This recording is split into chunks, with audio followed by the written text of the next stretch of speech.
కొబ్బరి పచ్చడికి కావలసిన పదార్థాలు: కొబ్బరి ముక్కలు ఇలా కట్ చేసి పెట్టుకోవాలి, పచ్చిమిర్చి, వెల్లుల్లిపాయ, ఆవాలు, జీలకర్ర, ఉప్పు, మినపప్పు, చింతపండు, కరివేపాకు, ఎండుమిర్చి.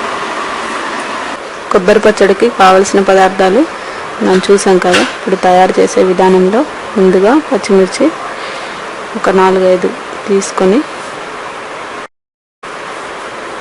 లైట్ బ్రౌన్ కలర్ వచ్చేంత వరకు వేయించుకొని పచ్చి కొబ్బరి ముక్కలు కూడా దాంట్లోనే వేసుకోవాలి. దీంట్లో కొద్దిగా కరివేపాకు వేయాలి.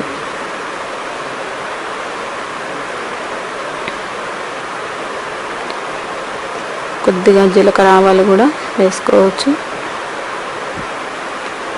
ఇవన్నీ కూడా మనకు ఒక 2 నిమిషాలు పచ్చి వాసన పోయేంత వరకు వేయించుకోవాలి. కొద్దిగా చింతపండు, దీన్ని మనం స్టవ్ ఆఫ్ చేసుకొని చల్లారిన తర్వాత మిక్సీ గ్రైండర్లో వేసుకొని మెత్తగా గ్రైండ్ చేసుకోవాలి.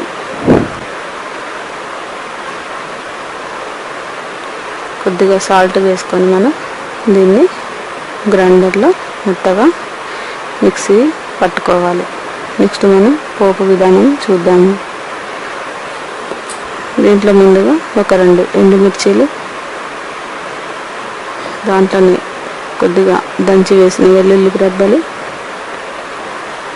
ఆవాలు, జీలకర్ర, మినపప్పు, ఇది కొద్దిగా కరివేపాకు కొంచెం,